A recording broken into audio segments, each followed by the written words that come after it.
السلام علیکم ناظرین۔ آج کی ویڈیو میں ہم بات کریں گے پاکستان کرکٹ کے ایک ایسے سپر سٹار کی جس نے بہت ہی کم وقت میں دنیا کو اپنی بیٹنگ سے حیران کر دیا۔ جی ہاں، ہم بات کر رہے ہیں بابر اعظم کی، ایک وقت میں ہیرو اور آج تنقید کا نشانہ۔ ایسا کیا ہوا کہ بابر اعظم جیسا بیٹسمین کپتان بن کر بھی فیل ہو گیا؟ بابر اعظم کا پورا نام محمد بابر اعظم ہے۔ ان کی تاریخ پیدائش 15 اکتوبر 1994 ہے۔ وہ لاہور، پاکستان میں پیدا ہوئے۔ بابر اعظم کا تعلق ایک سیدھے سادے مذہبی اور محنتی خاندان سے ہے۔ ان کے خاندان میں کئی افراد کا تعلق کرکٹ سے رہا ہے۔ ان کے قریبی رشتہ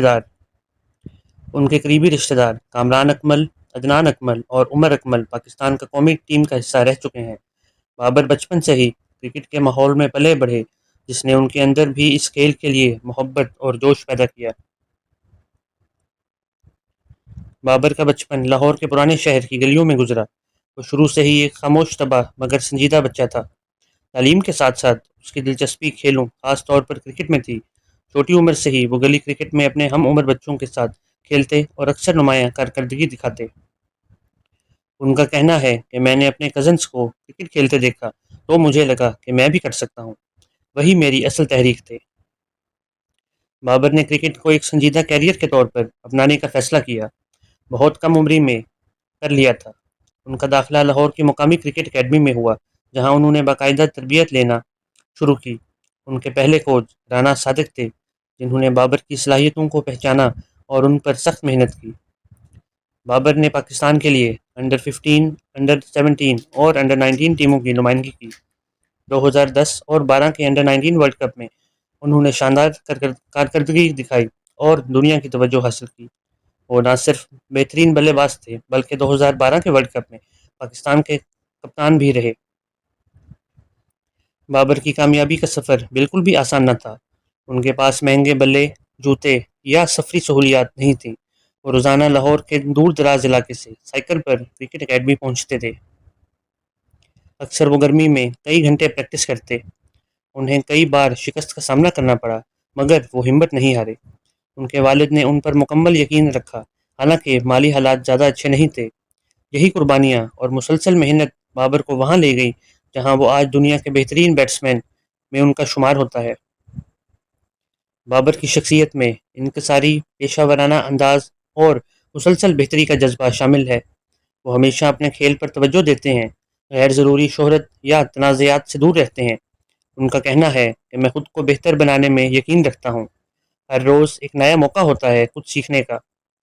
بابر اعظم آج کے نوجوانوں کے لیے ایک مثالی ہیرو بن چکے ہیں۔ ان کی زندگی ہمیں یہ سبق دیتی ہے کہ اگر لگن ہو تو کوئی بھی خواب پورا کیا جا سکتا ہے۔ بابر کی تکنیک، کلاس اور مستقل مزاجی نے دنیا کو متاثر کیا ہے۔ ویسٹ انڈیز کے خلاف مسلسل 3 سنچریوں نے انہیں سٹار بنا دیا۔ ان کی ایوریج 50 سے اوپر رہی اور لوگ ان کا موازنہ وراٹ کوہلی سے کرنے لگے۔ بابر اعظم نے اپنا انٹرنیشنل ڈیبیو 31 مئی 2015 کو زمبابوے کے خلاف کیا۔ اپنے پہلے ہی میچ میں انہوں نے 50 رنز بنائے اور بتا دیا کہ یہ لڑکا کچھ خاص ہے۔ جلد ہی انہوں نے اپنی پوزیشن مستحکم کر لی۔ ون ڈے کرکٹ میں تیز ترین 1000 رنز بنانے والوں میں شامل ہوئے۔ یہ کارنامے صرف ان کی شاندار بیٹنگ ہی نہیں بلکہ ذہنی مضبوطی کا بھی ثبوت تھے۔ بابر اعظم کی بیٹنگ ایلیگنس، ٹیکنیک، کنسسٹنسی اور خاموش خود اعتمادی نظر آتی ہے۔ ان کا انداز وراٹ کوہلی اور جو روٹ سے ملتا جلتا ہے، مگر انہوں نے اپنی الگ پہچان بنائی۔ انہیں جلد ہی پاکستان کی ریڑھ کی ہڈی کی حیثیت حاصل ہوئی، خاص طور پر جب مصباح الحق اور یونس خان جیسے سینئر کھلاڑی ریٹائر ہوئے۔ بابر اعظم نے نہ صرف فینس کے دل جیتے بلکہ ریکارڈ بکس میں بھی اپنا نام چمکا دیا۔ T20 اور ون ڈے رینکنگ میں دنیا کے ٹاپ بیٹسمین میں جگہ بنائی۔ 2021 میں وہ ICC ODI player of the year بنے۔ وہ واحد پاکستانی ہیں جنہوں نے تینوں فارمیٹس میں سنچریاں سکور کی۔ سب سے تیز 5000 ون ڈے رنز بنانے والے چند کھلاڑیوں میں ان کا شمار ہوتا ہے۔ ان کی کارکردگی نے دنیا بھر میں نقادوں اور کرکٹ ماہرین کو حیران کر دیا۔ بابر اعظم کو 2020 میں پاکستان ٹیم کا تینوں فارمیٹس کا کپتان مقرر کیا گیا۔ انہوں نے ٹیم کو نئے سرے سے بنایا، نوجوان کھلاڑیوں کو آگے لائے اور پاکستان کو T20 ورلڈ کپ 2021 کے سیمی فائنل اور 2022 کے فائنل تک پہنچایا۔ ان کی قیادت میں بیٹنگ کا دباؤ ہونے کے باوجود انہوں نے مسلسل رنز بنائے، جو کسی بھی لیڈر کے لیے قابل فخر بات ہے۔ بابر آج نہ صرف پاکستان بلکہ دنیا بھر میں بیٹنگ کا بادشاہ تصور کیے جاتے ہیں۔ ان کی زندگی ہمیں یہ سبق دیتی ہے کہ اگر نیت صاف ہو، منزل سامنے ہو اور محنت مسلسل ہو تو کوئی بھی ستارہ بن سکتا ہے۔ بابر اعظم کی کپتانی 2019 اور 20 کے دوران پاکستان کرکٹ ٹیم کے کارکردگی کے لحاظ سے کئی مشکلات کا سامنا تھا۔ سرفراز احمد کی قیادت ختم ہونے کے بعد ایک ایسے نئے پرعزم اور باصلاحیت لیڈر کی تلاش شروع ہوئی جو ٹیم کو دوبارہ کامیابی کی راہ پر گامزن کر سکے۔ ایسے میں سب کی نظریں جس نوجوان کھلاڑی پر جا کر رکیں وہ تھا بابر اعظم، جو اس وقت اپنی بیٹنگ سے دنیا میں نام کما رہا تھا۔ اکتوبر 2019 میں بابر اعظم کو ٹی 20 ٹیم کا کپتان مقرر کیا گیا۔ چند ماہ بعد ہی مئی 2020 میں انہیں ون ڈے ٹیم کی قیادت بھی سونپی گئی۔ بالآخر نومبر 2020 میں بابر اعظم کو ٹیسٹ ٹیم کا بھی کپتان بنا دیا گیا۔ یوں وہ تینوں فارمیٹس کے فل ٹائم کپتان بن گئے۔ یہ ایک تاریخی لمحہ تھا کیونکہ بابر نہ صرف ایک نوجوان کھلاڑی تھے بلکہ یہ ان کی پہلی بار کسی بین الاقوامی سطح پر قیادت تھی۔ بابر اعظم کو کپتانی سنبھالتے ہی کئی بڑے چیلنجز کا سامنا کرنا پڑا۔ ٹیم کی کارکردگی غیر مستحکم تھی، ناقدین کا دباؤ بڑھ رہا تھا، انہیں خود بھی بیٹنگ میں تسلسل قائم رکھنا تھا اور نوجوان کھلاڑیوں کو سنبھالنا بھی تھا۔ تاہم بابر نے خاموش طبع اور مہذب رویے کے ساتھ چیلنج کا سامنا کیا۔ انہوں نے میدان میں مثبت سوچ، پلاننگ اور پرفارمنس سے لیڈ کرنے کا انداز اپنایا۔ بابر کی قیادت میں پاکستان نے ٹی 20 میں مسلسل فتوحات حاصل کی۔ 2021 کے ٹی 20 ورلڈ کپ میں بھارت کو تاریخی شکست دی۔ ٹیسٹ میچز میں نوجوان کھلاڑیوں جیسے عبداللہ شفیق اور نسیم شاہ کو نکھارا۔ خود بیٹنگ میں بھی سب سے آگے رہے۔ کپتانی کے دوران انہوں نے کئی سنچریاں بنائی۔ بابر نے اپنی کپتانی کے آغاز میں ہی ثابت کیا کہ وہ صرف ایک بیٹسمین ہی نہیں بلکہ ایک پر اعتماد اور ویژن رکھنے والے لیڈر بھی ہیں۔ ان کی کپتانی کے ابتدائی دنوں میں پاکستانی کرکٹ میں نئے عہد کا آغاز کیا، جہاں نوجوان قیادت، پیشہ ورانہ رویہ اور ٹیم ورک کو ترجیح دی گئی۔ ٹی 20 ورلڈ کپ 2021 میں پاکستان اور بھارت کے درمیان میچ 24 اکتوبر کو دبئی انٹرنیشنل اسٹیڈیم میں کھیلا گیا۔ یہ میچ ورلڈ کپ کی تاریخ میں ایک تاریخی لمحہ بن گیا کیونکہ پاکستان نے پہلی بار ورلڈ کپ کے کسی میچ میں بھارت کو شکست دی۔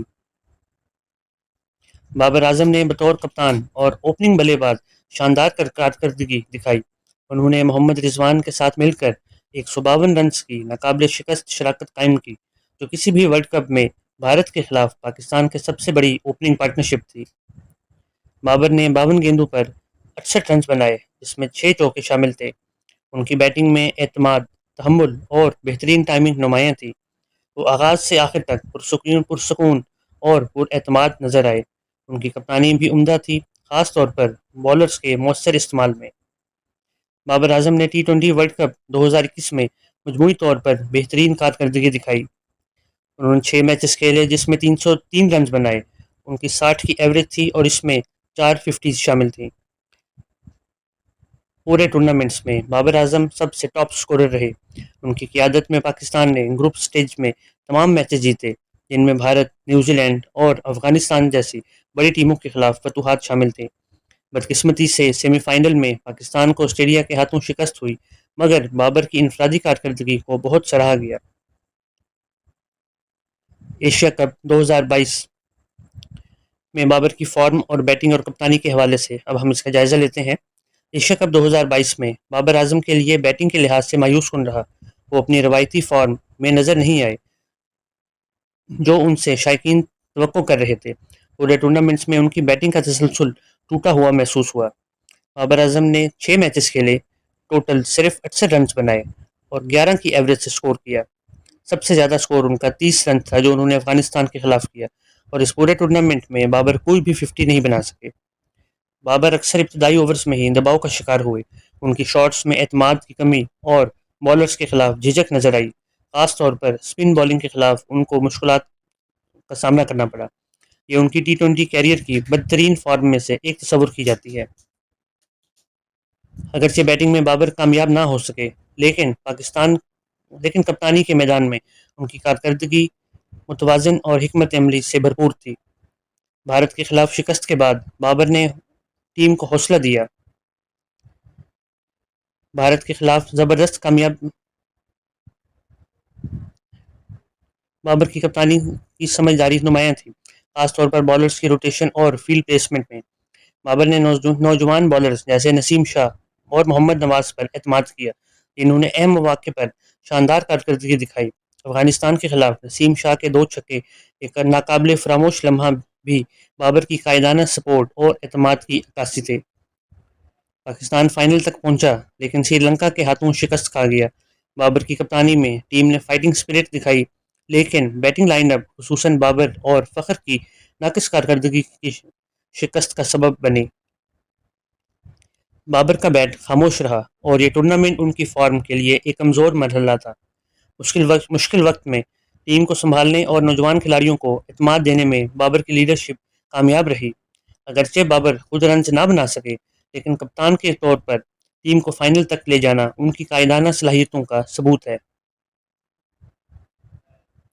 بابر نے ثابت کیا کہ فارم عارضی ہوتی ہے، لیکن کلاس اور قیادت مستقل ہوتی ہے.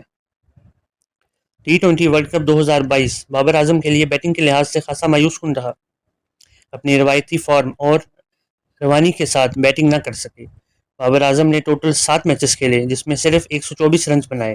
ان کی ایوریج 17 کی تھی اور وہ صرف ایک نصف سنچری نیوزی لینڈ کے خلاف بنا سکے. بابر ابتدائی میچوں میں بار بار جلدی آؤٹ ہوتے رہے، خاص طور پر گروپ مرحلے میں. بھارت، زمبابوے اور جنوبی افریقہ کے خلاف وہ دباؤ میں نظر آئے اور اپنی بیٹنگ سٹائل سے ہٹ کر کھیلتے رہے. ان کی سٹرائک ریٹ پر بھی تنقید ہوئی کیونکہ وہ پاور پلے میں سلو سکور کر رہے تھے، جس سے ٹیم کو آغاز میں ہی نقصان ہوا. بیٹنگ میں ناکامی کے باوجود بابر اعظم نے کپتانی میں مستقل مزاجی، صبر اور اسٹریٹجک سوجھ بوجھ کا مظاہرہ کیا. بھارت اور زمبابوے سے ابتدائی شکستوں کے بعد بابر نے ٹیم کو سنبھالا اور حوصلہ دیا. سیمی فائنل میں نیوزی لینڈ کو ہرایا. بابر اور رضوان کی پارٹنرشپ نے میچ کا نقشہ ہی بدل دیا. فائنل انگلینڈ سے ہوا تو سخت مقابلہ تھا، مگر آخر میں پاکستان کو شکست ہوئی. بابر کی bowling, batting, field set up اور نوجوانوں پر اعتماد، مثلاً حارث رؤف، محمد وسیم جونیئر، قابل تعریف رہا. ٹیم مشکل حالات میں متحد رہی، جو بابر کی کپتانی کا نتیجہ تھا. پاکستان رنر اپ فائنل میں پہنچا. بابر کی انفرادی بیٹنگ غیر معمولی کمزور رہی. بابر کی قیادت مضبوط اور متوازن رہی. ورلڈ کپ 2023 ورلڈ کپ 2023 میں بھارت میں منعقد ہوا اور بابر اعظم سے پاکستانی شائقین کو بہت سی امیدیں وابستہ تھیں، کیونکہ وہ اس وقت ICC ون ڈے رینکنگ میں ٹاپ بیٹر تھے. تاہم ٹورنامنٹ میں ان کی بیٹنگ توقعات پر پوری نہ اتر سکی. بابر اعظم نے ٹوٹل 9 میچز کھیلے جس میں 320 رنز بنائے. 40 کی ایوریج تھی. اس میں ان کی 4 50 شامل تھی، لیکن کوئی سنچری نہیں بنا سکے. بابر نے چند مواقع پر اچھی شروعات ضرور کی، لیکن بڑی اننگز کھیلنے میں ناکام رہے. خاص طور پر بھارت، افغانستان اور آسٹریلیا کے خلاف میچز میں جب ٹیم کو لیڈرشپ کی ضرورت تھی، وہ دباؤ میں آ کر جلدی آؤٹ ہو گئے. ان کی بیٹنگ میں روانی، اعتماد اور فنشنگ کا فقدان نظر آیا. بابر اعظم کی کپتانی ورلڈ کپ 2023 میں سخت تنقید کی زد میں رہی. پاکستانی ٹیم ان کی قیادت میں 9 میچز کھیلی، جس میں سے پاکستان 4 میچز جیتے، 5 ہارے. بالنگ کا غلط استعمال کیا، خاص طور پر اسپنرز جیسے شاداب اور نواز کی غیر مؤثر بالنگ کے باوجود ان پر انحصار کیا گیا. فیلڈ سیٹنگ میں سست روی، کھلاڑیوں کی موٹیویشن میں کمی تھی. پریشر میچز میں غیر مؤثر فیصلے کیے گئے. بھارت اور افغانستان کے خلاف میچز میں بہت سی حکمت عملی کمزور ثابت ہوئیں. بابر کی باڈی لینگویج اکثر دباؤ میں نظر آئی اور ٹیم متحد نظر نہیں آ رہی تھی. ان پر یہ تنقید بھی ہوئی کہ وہ خود رنز نہ بنانے کے باوجود دوسروں سے توقع کر رہے تھے. بابر کی قیادت میں ٹیم بکھری ہوئی نظر آئی. سوشل میڈیا پر بابر آؤٹ ٹرینڈ کرنے لگا. بالآخر درمیانی کارکردگی، کوئی سنچری نہ بنائی، تسلسل کی بھی کمی تھی. کپتانی کے لحاظ سے دیکھا جائے تو حکمت عملی کی کمی تھی، ٹیم میں جوش کی کمی تھی، اہم میچز میں کمزور فیصلے کیے گئے. نتیجہ یہ ہوا کہ پاکستان سیمی فائنل سے باہر رہا. بابر کا کپتانی سے بابر کو استعفیٰ دینا پڑا. ورلڈ کپ 2023 نے بابر کے کیریئر کا ایک مشکل موڑ ثابت کیا. اگرچہ وہ اب بھی ایک کلاس بیٹر ہیں، لیکن بطور کپتان ان کے دور کا اختتام تنقید اور دباؤ کے ساتھ ہوا. پاکستان سیمی فائنل تک نہ پہنچ سکا اور اس کارکردگی کے بعد بابر اعظم نے 15 نومبر 2023 کو قومی ٹیم کی کپتانی سے استعفیٰ دے دیا۔ سابق کھلاڑیوں، میڈیا اور عوام نے ان پر شدید تنقید کی۔ کہا گیا کہ بابر میں فیصلہ سازی کی طاقت نہیں ہے۔ دیگر نے ان پر قیادت کی کہ ڈیفینسو اپروچ سے کھیلے اور کہا کہ وہ دباؤ کا شکار تھے۔ ورلڈ کپ 2023 میں پاکستان کی مایوس کن کارکردگی کے بعد انہوں نے ایک تحریری بیان میں کہا، اب یہ بیان بابر اعظم کا ہے کہ بطور کپتان میں نے پاکستان کے لیے پوری ایمانداری اور جذبے سے خدمات انجام دی، لیکن اب یہ محسوس کرتا ہوں کہ ایک نئی قیادت کو موقع دینا چاہیے، اس لیے میں تمام فارمیٹس کی کپتانی چھوڑ رہا ہوں۔ ورلڈ کپ 2023 کے دوران اور بعد میں بابر اعظم کو مختلف پہلوؤں سے شدید تنقید کا نشانہ بنایا گیا۔ بیٹنگ پر تنقید کی گئی۔ کہا گیا کہ بطور عالمی نمبر 1 بیٹر بابر ٹورنامنٹ میں کوئی سنچری نہ بنا سکے۔ ان کا سٹرائک ریٹ بہت سلو تھا، جو کہ جدید کرکٹ کے مزاج کے مطابق نہیں رکھتا تھا۔ اہم میچز میں ان کی کارکردگی غیر مؤثر رہی، بھارت، افغانستان، جنوبی افریقہ کے خلاف خاص طور پر۔ کپتانی کے لحاظ سے دیکھا جائے تو حکمت عملی میں کمی تھی، فیلڈنگ اور بالنگ چینجز میں نہ تجربہ کاری نظر آئی، جذباتی قیادت، دباؤ میں آ کر فیصلے کرنے میں ہچکچاہٹ نظر آئی، ٹیم میں واضح عدم اعتماد تھا، کھلاڑیوں میں جوش و جذبے کی کمی تھی اور آپس میں کنفیوژن تھی۔ رپورٹس کے مطابق بابر اور چیف سلیکٹر انضمام الحق بعد میں وہ بھی مستعفی ہوئے کے درمیان مخالفت چل رہی تھی۔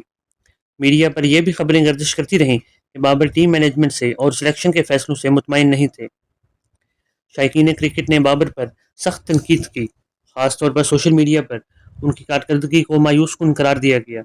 سابق کرکٹر جیسے شاہد افریدی، وسیم اکرم، شعیب ملک اور شعیب اختر نے بابر کی کپتانی کو غیر جارحانہ اور محدود سوچ والی قرار دیا۔ کچھ تجزیہ کاروں نے کہا کہ بابر کو صرف کپتانی چھوڑنی چاہیے، بیٹنگ پر توجہ دینی چاہیے، کیونکہ وہ اب بھی دنیا کے بہترین بیٹرز میں سے شامل ہیں۔ لیکن حقیقت یہ ہے کہ بابر ایک غیر معمولی بیٹر ہیں اور اگر وہ اپنی فارم بحال کر لیں تو وہ بغیر قیادت کے بھی پاکستان کے لیے ایک اہم ہتھیار ثابت ہو سکتے ہیں۔